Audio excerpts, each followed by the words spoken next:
Hello and welcome to a hip mobility practice. This will be a great practice to do after a workout. We're not going to spend too much time warming up. So before you do this practice, you already want to be warm so that your hips are ready to find these mobility movements. Okay, so you can always have blocks. We are going to start on the knees, so a towel or a blanket, remember, are your friends. And we're going to start in faithful tabletop.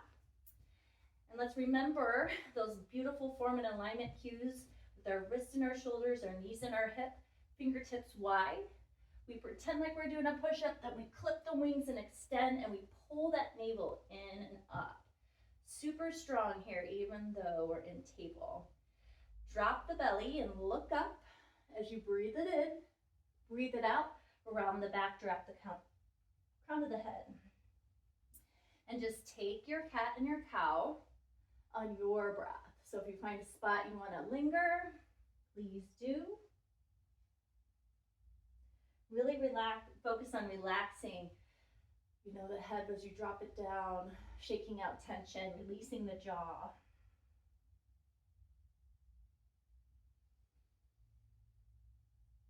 And breathing in and out. We'll do one more cycle, so one more inhalation and exhalation. And then I'll meet you in tabletop.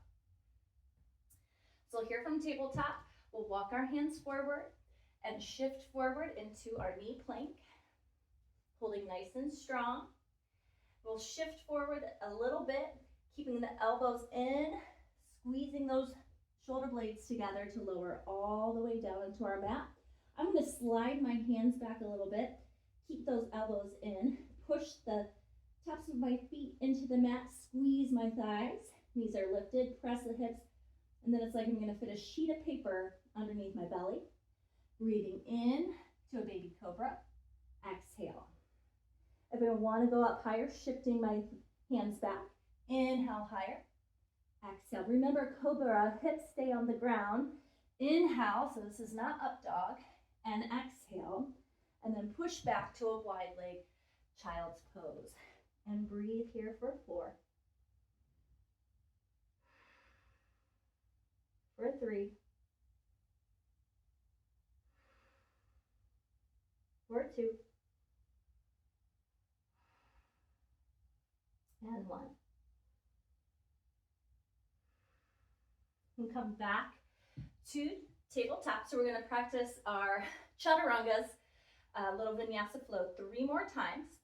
So stepping the hands forward, shifting forward a little bit more forward of your wrist there, and then belly in tight as you lower all the way down. Check the feet alignment, maybe slide the hands back, elbows in, inhale to your cobra, relax the glutes, exhale, lower down, inhale, exhale, push to child's pose. For 3 breaths this time. For 2,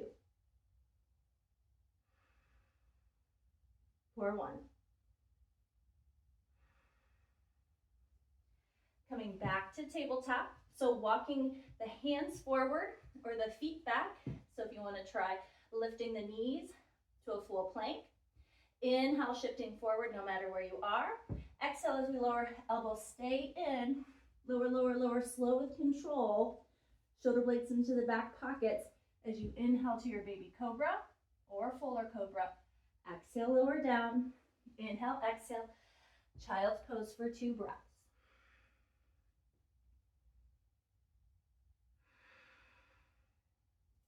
And coming back to table, so last one, I'm going to go into upward dog this time, or you can still do cobra. So stepping back or stepping the hands forward, knee plank or knees up. Inhale, shifting. Exhale, if you're doing upward dog, you come down halfway. Inhale, lifting up, hips are lifted. If you're in up dog, spread the collarbones. And then we push back all together. Child's pose.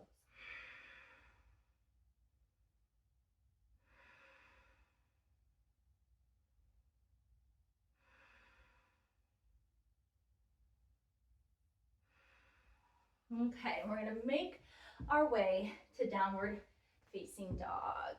So we start that down dog just like our table with clipping those wings. It's almost like your hands are trying to open jam jars. Our hips are up towards the sky, and our chest is coming towards our thighs, and our knees are always as bent as much as we need to keep the length of the spine. If you take your ears side to side, you should hit your biceps.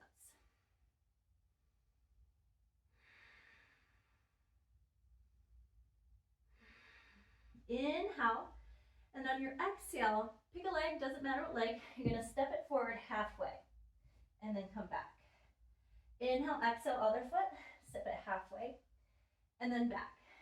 Now this time it's the other foot, maybe more than halfway, but coming out toward the outer edge of your mat and pushing back. Other foot, and hold. So now we're gonna be taking it to the pinky toe side. So I'm gonna bend my knees, push my booty up in the air, and then it's like I'm gonna shoot forward into plank, but I step my foot to the outside of my hand in lizard. And you can keep the knee lifted or drop it down. Wherever you find the best stretch for your hip, your psoas. And we hold and breathe here for 4, for 3, for 2. And then curl your back toes, lift up, you're pushing back to down dog. So bend the knees, hips come high. It's like you're gonna shoot forward to plank, but then that other foot comes boop, to the outside of the pinky toe side, and knee up or down. And for 4, we breathe and hold lizard. And for 3. And for 2. And then curl that back toe, lift up, push to downward facing dog. Deep breath in and out. We're gonna do that again, so bend the knees, hips high, step that foot up, knee up or down. Now you can stay. Maybe you come to the forearms, or something I really like to do, but your knee has to give you the green light, as I like to turn my toes out to the side and then roll to my baby pinky toe side of my foot. And that might feel good or might not. If you feel anything in the knee, that means it's a no for you, okay? And we're gonna hold for just 4 more breaths. And 3. And 2. And then you gotta bring yourself back to that high lizard, curl your back toes, push back to down dog, bend the knees, hips high, shoot forward, step forward, and this side we go. So remember staying, or if you wanna try the little knee roll out.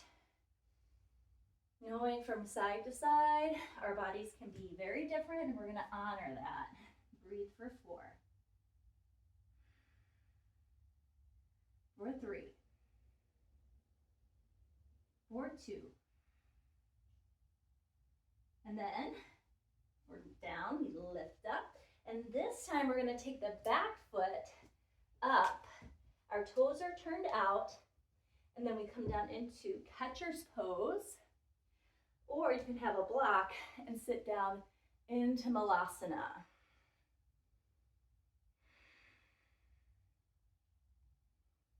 So I'm gonna come back up to catcher's pose.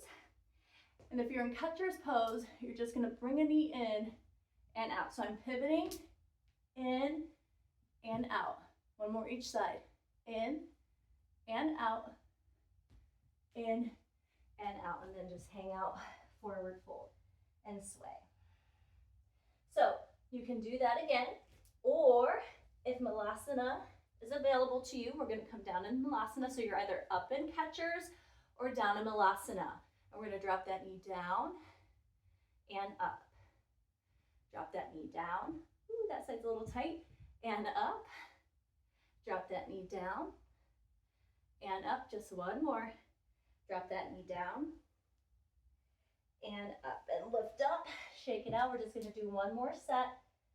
If you wanna do more sets, you can always pause the video and do more. So coming into catchers or malasana. I'm just going to start on the other knee this time, other side. So dropping that one down and lifting up, dropping down and lifting up, dropping down and lifting up, and dropping down, lifting up, and then you're going to make your way to your bottom. When you do that, hands behind, you're just going to windshield wiper your knees side to side. Now, if the catcher's malasana is too much, you can always just hold and in the pose, you know.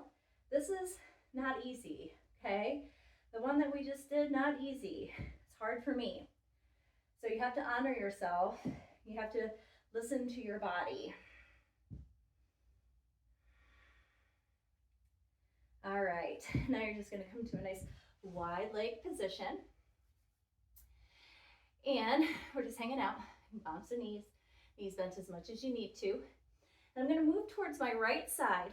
I'm gonna bend my knee, and then I'm gonna take my back leg, and it's like I'm trying to do what I call like a little cheer sit. It's like 90-90s, okay? And then I stretch back out to wide leg forward fold. Then I'm starting to come to my left side, 90s. And then I come back out to my way leg forward fold.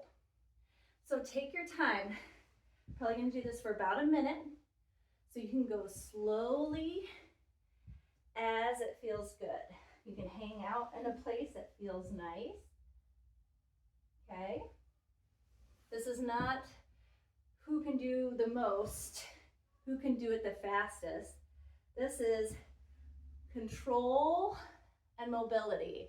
So how am I moving in these big ball and socket joints? How does it feel in my inner thighs, in my outer thighs, in my knees, my hips, my glutes? Your body's giving you all kinds of feedback right now. We're going to do just one more to each side. And then when we're done, I'm going to meet you back in that wide leg forward fold. You're going to bend your knees, close like a book, and then we're going to come to tabletop. Now, I like to get to pigeon pose from down dog, or if you'd rather do figure four on your back, remember that as an option as well. So, from down dog, I'm going to take my right knee towards my right wrist, and then slide that back foot straight back from my hip so it can look as it's straight back. Cool. Now, a lot of people will tell you about, trying to bring this parallel. That's a lot of stress on this ball and socket joint. I mean, it can do a lot, but we're trying to work with it, not against it. Sure, you can play with opening it a bit, but what this is about is squaring your hips, okay? And that, your ball and socket joint is saying hello, okay? And you can stay up, you can use a pillow, you can use forearms, and then we're just hanging out here, saying hello to the outer hip and glute. And we'll stay here for about 30 seconds, and then we'll do the other side.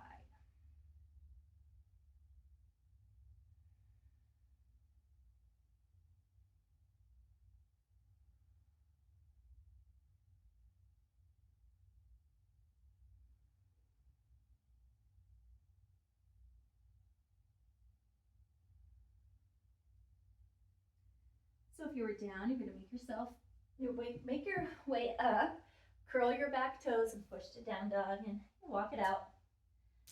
Shift your hips, whatever you need to do. And then we'll just do the opposite side. So the left knee's coming towards that left wrist. That right leg slides straight back. So noticing, like I know I'm a little tighter on the side, I can feel it. And you'll probably have a side that's tighter too. And just honoring that. And knowing, that's what we're working toward is balance, but we don't want to force it and make it hurt. On your exhales, you're asking yourself, can I let go just a tiny bit? Maybe. Just release, relax. Nothing to do, nowhere to be.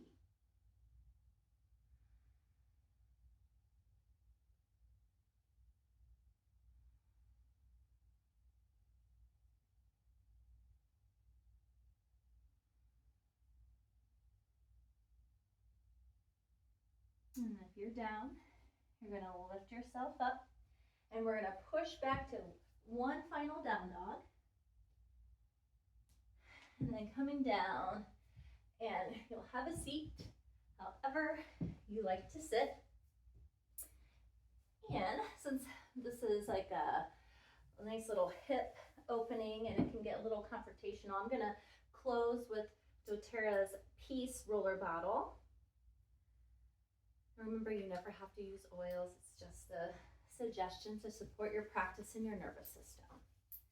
So we'll take 3 deep breaths here. Hold the breath and breathe it out. Breathe it in. Hold and breathe out. Breathe in. Hold and breathe out. Bringing your hands to heart center and bowing down. The hips, sort of like our little storage units, and getting into them can be a little confrontational. So not only is this like a physically hard, difficult, challenging, I should say, type of practice, it's emotionally charged as well. So giving yourself grace, knowing when to back out instead of in, that's really a true mark of an advanced yogi. And even in life, where can you back out maybe? It's not always about leaning in. Sometimes it's about letting go. And I just bow to you, my community, practicing all over the world. Thank you so much for spending some time with me today. Metta. I never know how to turn this thing off.